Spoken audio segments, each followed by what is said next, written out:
अस्सलाम वालेकुम, आदाब। मैं हूं खलील फरहाद। नेशनल व इंटरनेशनल खबरों की तफसील जानने के लिए वर्ल्ड न्यूज़ की शुरुआत करते हैं हेडलाइंस से। हिजबुल्लाह लिबनान के हमलों से इसराइल में खुल गए अंडरग्राउंड शेल्टर्स। हसन नसरुल्लाह ने कहा, हिजबुल्लाह के हमलों में हो रहे बड़े नुकसान को छुपा रहा है इसराइल। इसराइली वजीर एतमार बिन गवेर ने मस्जिद अक्सा के अहाते में यहूदी इबादतगाह तामीर करने का ऐलान करके फैलाई शरंगेजी। हमास ने कहा, आलम इस्लाम और अरब दुनिया को फौरी हरकत में आने की है जरूरत। गिरफ्तार होने से चंद सेकंड पहले हमास चीफ याहिया सिनवार ने दिया था इसराइल और अमेरिका को चकमा। इतनी करीब पहुंची थी इसराइली टीम कि याहिया सिनवार की कॉफी भी गर्म मिल गई, लेकिन याहिया सिनवार नहीं।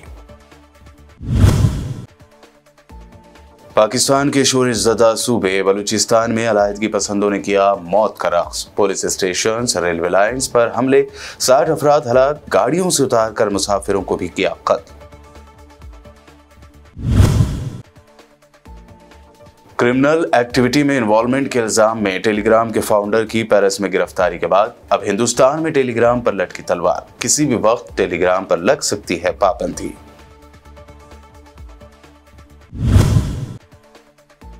और कोलकाता के बाद महाराष्ट्र के रत्नागिरी में एक नर्सिंग स्टूडेंट का रिक्शा वाले ने किया रेप। बदलापुर वाकये के बाद रत्नागिरी में हुए इस वाकये से लोगों में बढ़ता जा रहा है गुस्सा। और अब पेश खबरों की तफसील। हिजबुल्लाह ने लेबनान से इसराइल की गन बोट को निशाना बनाया है, जिसमें सियोनी फौज का एहलकार हलाक और 2 जख्मी हो गए। इसराइली मीडिया के मुताबिक हिजबुल्लाह के हमले में हलाक होने वाले एहलकार की शनाख्त इसराइली बहरिया के 914 फ्लैट से ताल्लुक़ रखने वाले 21 साला सिपाही डेविड मोशे बिन शतरेत के नाम से हुई है। इसराइली फौज की जानिब से जारी बयान में तस्दीक की गई है कि हिजबुल्लाह के साथ शुमाली इलाके में लड़ाई के दौरान एक एहलकार की हलाकत के अलावा 2 फौजी जख्मी भी हुए हैं। जख्मी एहलकारों में से एक की हालत नाजुक होने के सबब हलाकतों में इजाफे का खदशा है। इस दौरान सोशल मीडिया पर वायरल होने वाली एक वीडियो में देखा जा सकता है कि हिजबुल्लाह ने इसराइल की नारिया बस्ती के करीब एक बहरी हदफ पर हमला किया है।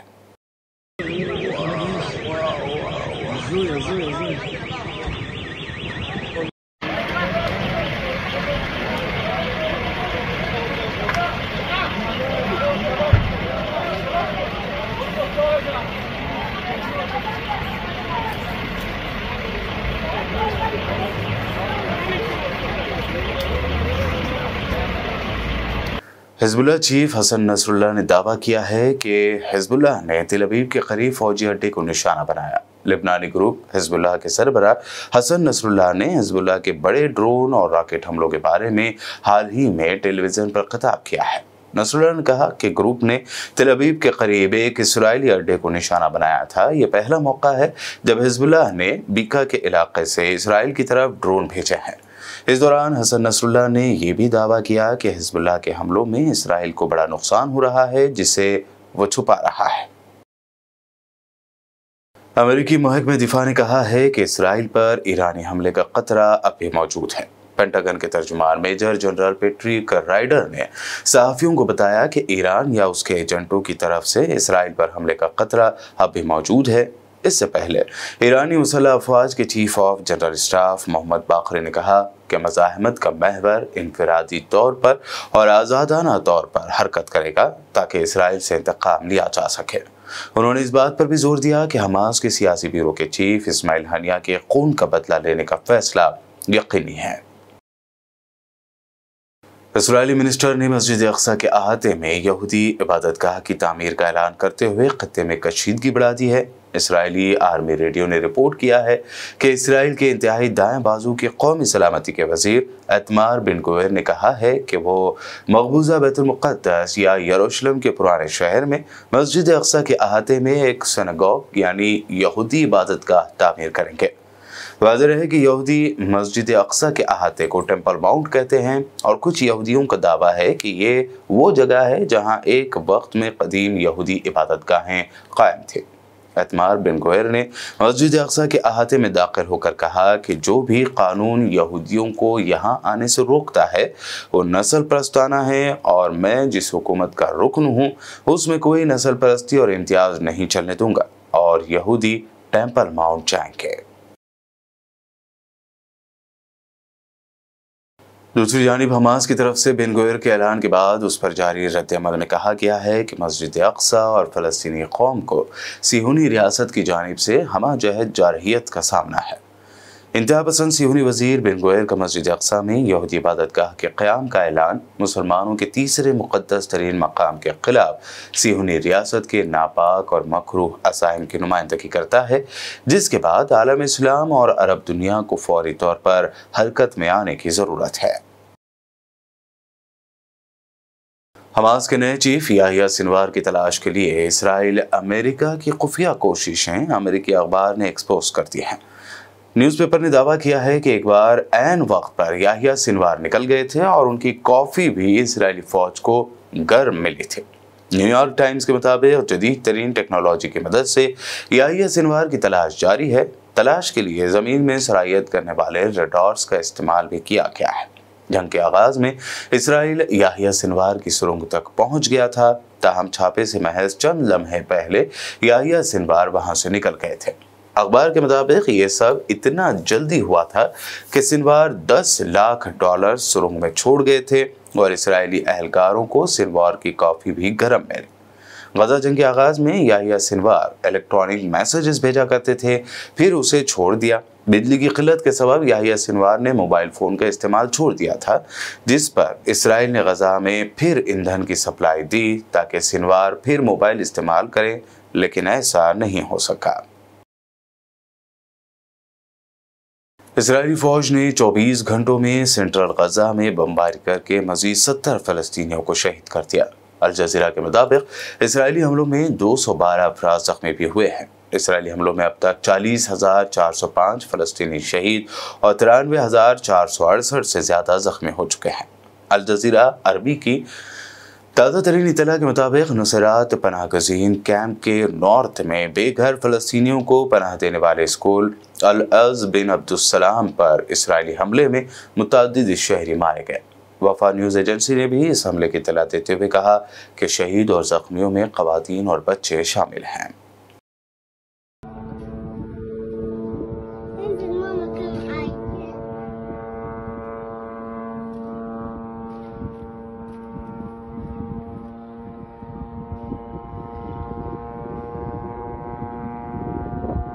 कल 26 अगस्त को पाकिस्तान के शोरज़दा सूबे बलूचिस्तान में अलाहिदगी पसंदों के पुलिस स्टेशनों, रेलवे लाइनों और शाहराहों यानी नेशनल हाईवेज पर मुसल्लह हमलों और सिक्योरिटी फोर्सेस की जवाबी कार्रवाइयों में कम से कम 60 अफराद हलाक हो गए हैं। वहीं मूसा कैल में मुसाफिरों को गाड़ियों और कोयले के ट्रकों से उतार कर कत्ल किया गया। बलूच अलाहिदगी पसंदों की जानिब से किए गए ये हमले गुज़िश्ता कई सालों में सबसे ज़्यादा वसी पैमाने पर की जाने वाली अस्करी कार्रवाइयाँ थी। पाकिस्तान के होम मिनिस्टर मोहसिन नकवी ने अपने बयान में कहा कि ये हमले पाकिस्तान में इंतशार फैलाने की एक सोची समझी प्लानिंग है। जी भाईजान, ये फिदा भाई देखो, ये कोई दहशतगर्द निकला हुआ है। गाड़ी सारा गोली से मार दिया।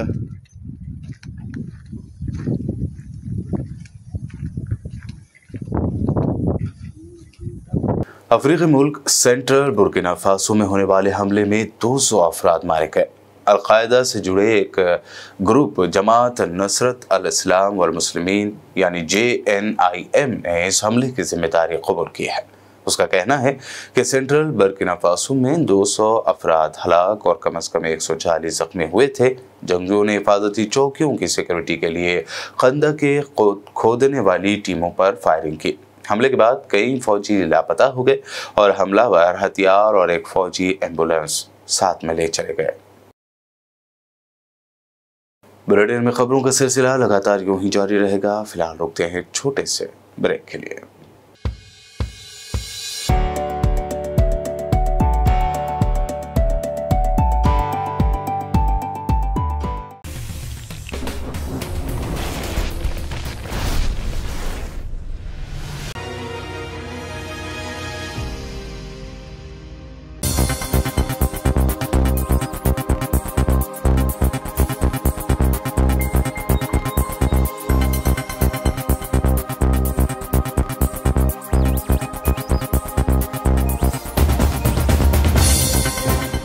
ब्रेक के बाद आगे बढ़ते हैं और अब देखते हैं मज़ीद अहम खबरें। फ्रांस के शहर पेरिस के एयरपोर्ट से टेलीग्राम के फाउंडर और सीईओ पावेल डेवरो को हिरासत में लिया गया है। उन पर इल्ज़ाम है कि उनके प्लेटफॉर्म टेलीग्राम का इस्तेमाल मनी लॉन्ड्रिंग और ड्रग स्मगलिंग जैसे जराइम के लिए किया गया था।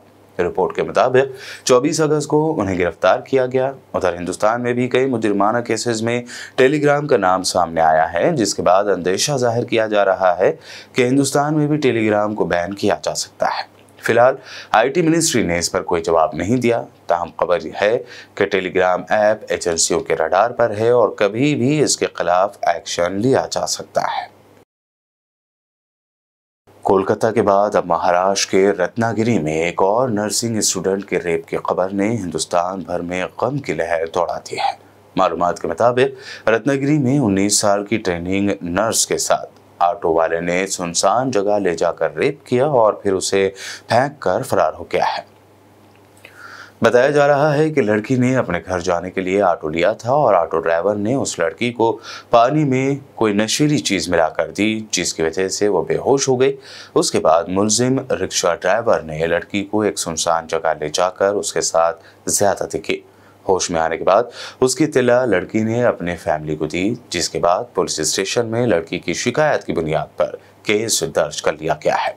वाक़े के बाद लोगों में काफ़ी ज़्यादा नाराज़गी देखने को मिल रही है। बता दें कि महाराष्ट्र के बदलापुर में भी 2 मासूम स्कूली बच्चियों के साथ भी ज्यादती हुई थी, जिसका गुस्सा अभी भी महाराष्ट्र की आवाम में फैला हुआ है। किसान आंदोलन में रेप होने और मर्डर्स होने के बेतुके बयान देने वाली एक्ट्रेस और बीजेपी के एमपी कंगना रनावत को अपनी ही पार्टी बीजेपी से फटकार लगे है। कंगना के खिलाफ हिंदुस्तान भर में खास तौर पर किसान बरादरी में उठ रहे गुस्से की वजह से बीजेपी को सफाई तक देनी पड़ गई और उसने कंगना रनावत के बयान से किनारा कर लिया है। बीजेपी ने एक प्रेस रिलीज जारी करते हुए कहा कि कंगना रनावत की जानिब से किसान आंदोलन पर दिया गया बयान पार्टी का नजरिया नहीं है। पार्टी उनके बयान से नाइत्तेफाकी जाहिर करती है। बीजेपी की जानिब से कंगना को कहा गया है कि वो इस तरह के बयान ना दें। कांग्रेस तर्जुमान सुप्रिया श्रीनेते ने कंगना रनावत के बयान की शदीद मजम्मत करते हुए कहा कि किसानों की तौहीन करने वाली कंगना रनावत या किसी और एमपी को पार्लियामेंट में बैठने का कोई हक नहीं है। एक बेहद वाहियात बयान इस देश को सुनने को मिला और वो सुनकर बहुतों का सिर शर्म से झुक गया और बहुत लोग बेहद आक्रोशित हुए।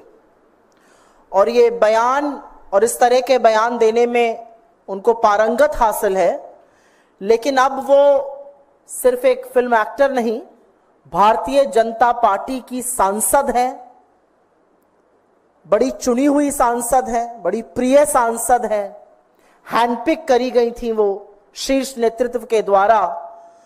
कंगना रनावत ने कल कहा कि किसान आंदोलन के जो किसान थे उनको बलात्कारी और हत्यारा बताने का काम किया।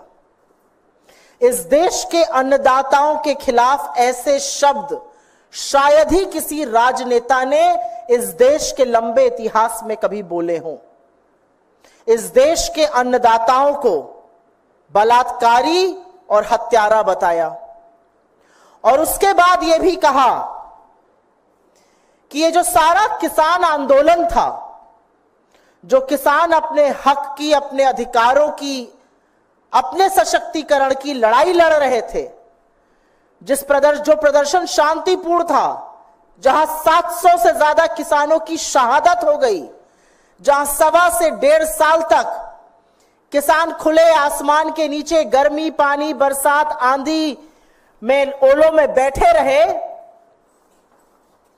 वहां पर इनका कहना है कि ये अमेरिकी और चीनी शक्तियां ऐसा कर रही थी। अमेरिका और चीन हमारे देश में दखलंदाजी कर रहा था, अस्थिरता पैदा कर रहा था किसान आंदोलन करा के। तो जाहिर है इस पर आक्रोश होना था। जाहिर है इस देश की रीढ़ की हड्डी किसान है। जाहिर है कि जो किसान धरती का कलेजा फाड़ कर अन्न उगाता है उसको चिंता नहीं कि गर्मी हो, आंधी हो, पानी हो, बरसात हो, ओले हो, वो अन्न उगाता है, हमारा पेट पालता है। उस किसान को अगर बलात्कारी और हत्यारा कहा जाएगा तो आक्रोश होगा। और एक बात यह भी सच है कि किसान चाहे पंजाब का हो, चाहे हरियाणा का हो, चाहे उत्तर प्रदेश का हो, चाहे कर्नाटका का हो, यह असम्मान तो कोई नहीं सहेगा। तो आक्रोश बहुत हुआ और सवाल हुआ बीजेपी से कि क्या ये आपकी सांसद कह रही हैं या ये आपका आधिकारिक स्टैंड है? क्या आप भी आंदोलन करने वाले किसानों को, हक के लिए लड़ने वाले किसानों को हत्यारा और बलात्कारी बताते हैं?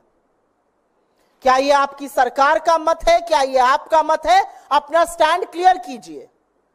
कंगना के बयान पर लोकसभा में अपोजिशन लीडर राहुल गांधी ने भी सख्त एतराज जाहिर करते हुए एक्स पर पोस्ट किया है। उन्होंने कहा कि मोदी सरकार का प्रोपेगेंडा सिस्टम लगातार किसानों की तौहीन करने में मसरूफ है।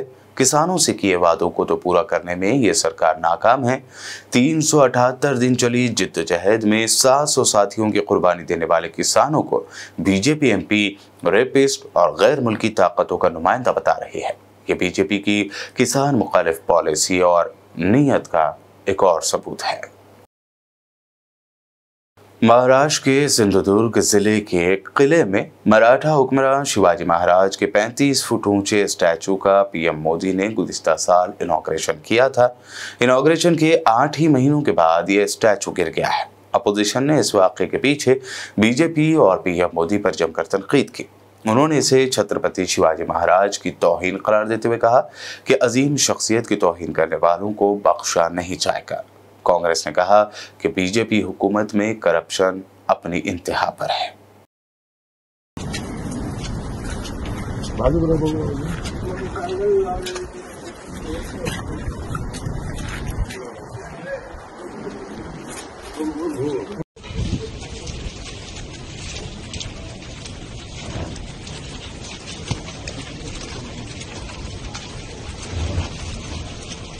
कांग्रेस कायद राहुल गांधी की जानिब से कास्ट सेंसस कराने को लेकर मोदी सरकार पर दबाव लगातार बढ़ाया जा रहा है।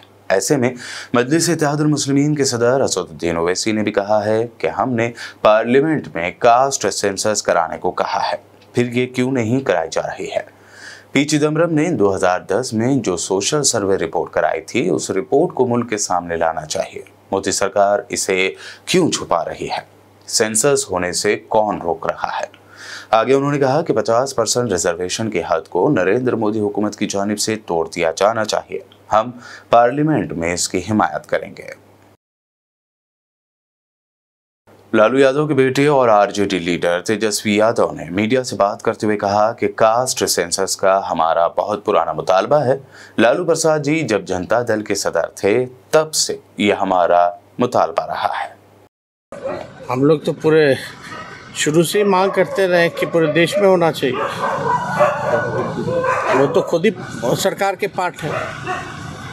अगर सरकार नहीं करा रही इसका मतलब वो खुद नहीं करा रहे, तो कथनियाँ करने में तो भारी अंतर है इन लोगों के, तो उससे कोई फर्क पड़ने वाला नहीं है। हम लोग तो कितनी बार इसको पार्लियामेंट में उठाया, लेकिन केंद्र सरकार ने मना कर दिया कि नहीं कराएंगे। हम तो डेलीगेशन भी लेके गए थे मिलने प्रधानमंत्री जी से, तो मना कर दिया गया। तभी तो हमारी सरकार बनी बिहार में, तो हम लोगों ने बिहार में जाति आधारित गणना कराया और आरक्षण दिया, लेकिन शेड्यूल 9 में भी लोग नहीं डाल रहे, तो ये होना चाहिए। और अब आखिर में हेडलाइंस पर डालते हैं एक और नजर। हिजबुल्लाह लिबनान के हमलों से इसराइल में खुल गए अंडरग्राउंड शेल्टर्स। हसन नसरुल्लाह ने कहा, हिजबुल्लाह के हमलों में हो रहे बड़े नुकसान को छुपा रहा है इसराइल।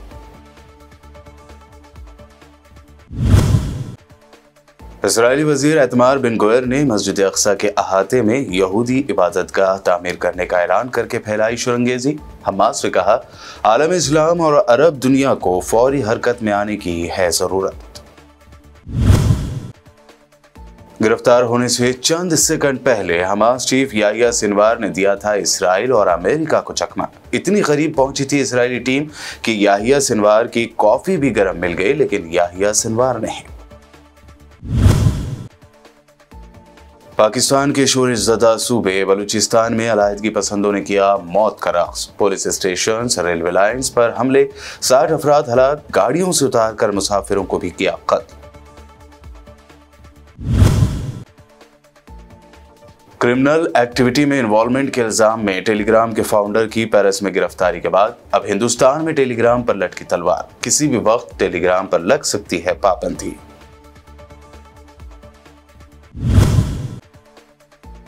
और कोलकाता के बाद महाराष्ट्र के रत्नागिरी में एक नर्सिंग स्टूडेंट का रिक्शा वाले ने किया रेप।